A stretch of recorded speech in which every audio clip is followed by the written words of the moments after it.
Hello guys and welcome back to the channel. Today I'm sticking to the sort of underwater slash fishing theme because it's going to be about 50-50 today. I'm going to be putting a camera down in the swims that I'm fishing, and I'm going to be using a maggot feeder in certain slack waters on the river just to see what goes on down there, and to see how the perch and other fish react to that, and to see the bite indication from the rig to the rod tip to me striking.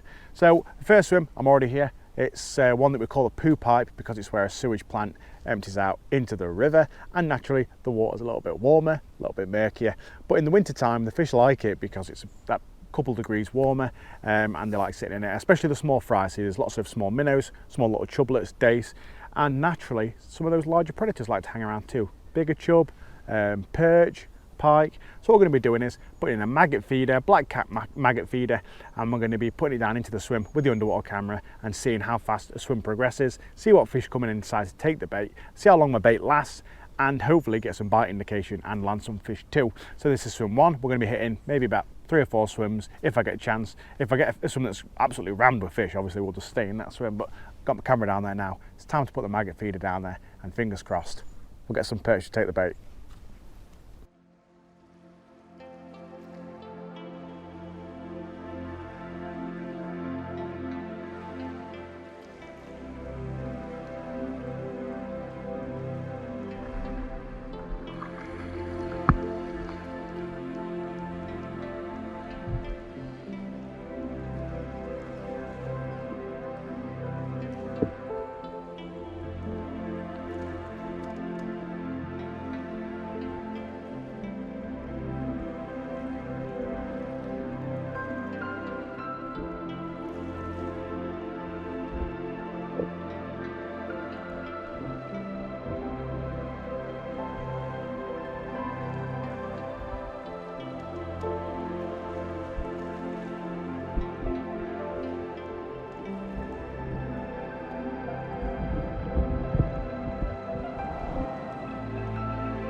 So swim number one, how interesting. We've caught a couple of perch, only caught a couple. I've been here about half an hour, but there's not much else moving down there other than one pike that keeps swimming around those shoals of bait fish.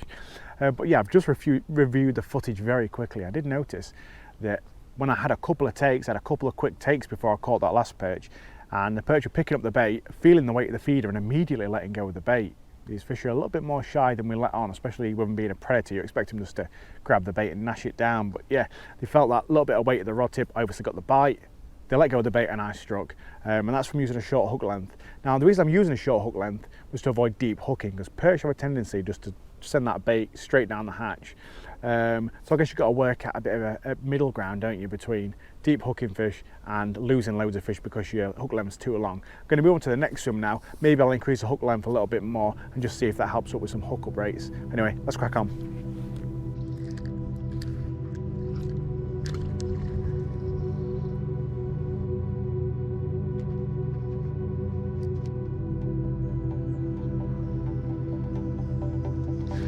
We got one, we got one.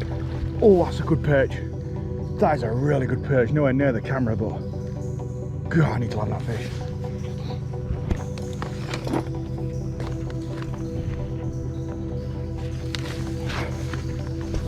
Not got my landing net set up properly. I'm literally just holding the landing net ahead because I didn't set the net up before I cast that bait out.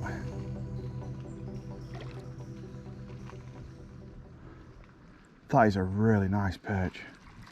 Oh, that is a cracking perch. Oh, I wish I'd have got that on camera underwater. Jesus. That's a beast. Problem is, with me not really planning or expecting to get big fish, I didn't bring anything to weigh or measure. And that, my friends, is an absolute beast of a river perch. It could be a perch getting towards £3, probably around about 45 centimeters. And I got no to weigh it or measure it, but it's a beautiful fish, and I look forward to catching him when he's absolutely got a great big fat belly on him in like January, February time. What a beautiful perch. Shame we didn't get it on the camera underwater, but I don't think it would have fit in frame, this one. Get one more look at him before we let him go, or her go rather.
I know there's perch out there.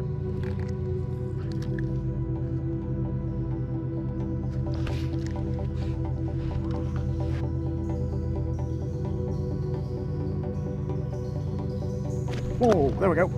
Oh no, that's not a perch. That's not a perch. Okay, what on earth is it? I've only got £3 bottom on. I've got a £3 hook length because I'm after perch. I think that might be a barbel. Ah, it's actually quite frustrating. I'd got a shoal of probably 10 plus perch feeding down there on the bottom. I'm only fishing just, I don't know, a few yards out. Not fishing very far out, just chucking it underneath into the slack water. I hadn't seen any barbel or chub or anything other than perch. So don't know where that fish came from. but I've only just started flicking out just onto the crease where it goes into the slack water. But I've got £3 line, so come see if I can land it, guys. I think it's probably about 5, maybe a little bit bigger than that, not so sure.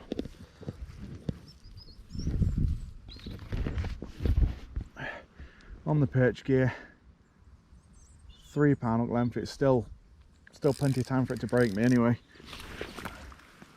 I have to get down into the water, I think, for me to be able to confidently land this fish. I need to get as close to it as possible.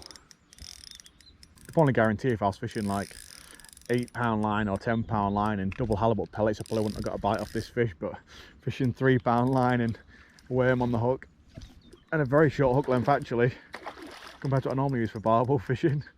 Barbel fishing I normally use a 2-foot hook length, and I'm fishing a 6-inch hook length for the perch, and he still took it. And we've landed it. We've landed it. £3 bottom. Beautiful, beautiful barbel, and he's not small either. Probably a £6 barbel, something like that. There we have it. The hardest fighting, or one of the hardest fighting freshwater fish in the UK, tamed on £3 bottom. It shows that when you've got a balanced setup though, it doesn't matter what you catch, even if it's something as big as a barbel or as small as a perch, you can get great fun out of him and still manage to land him. Like I say, just £3 fluorocarbon hook length of about 6 inches, and I still managed to land this fish, which is probably a fish of, it's over £5 anyway. I'm not quite sure exactly. I'm not going to weigh it. We'll quickly rest him and get it back. I'm not sure whether to carry on fishing here or not, because I know there's barbel here, but I also know some really nice sized perch, so I might give it another 10-15 minutes, see if I can actually get those perch to come and feed closer into the margin away from the barbel. But either way, we'll get this fish rested right now and let him go. Can't complain at that Constellation prize, can I? Absolutely awesome. Just a shame it didn't do it when the underwater camera was down there.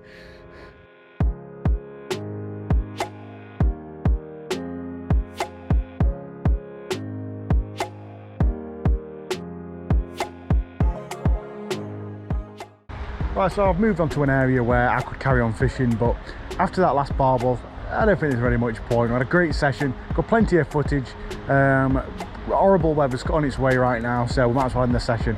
Thank you guys for watching. I hope you've enjoyed watching this video and some of the underwater footage that I've got, which I find personally very interesting, and I know that you guys will probably find it interesting too. So wicked getting them bite indications from the perch and seeing how they react underwater to the rig, seeing what was living down there at the poo pipe as well, which is quite cool. Some interesting fish down there, big pike, big perch too, and then to top it off with a lovely barbel at the end, which I somehow managed to land on £3 line. So thank you guys for watching. I hope you've enjoyed. If you like this video, don't forget to subscribe and maybe like the video if you liked it, and I'll catch you guys later.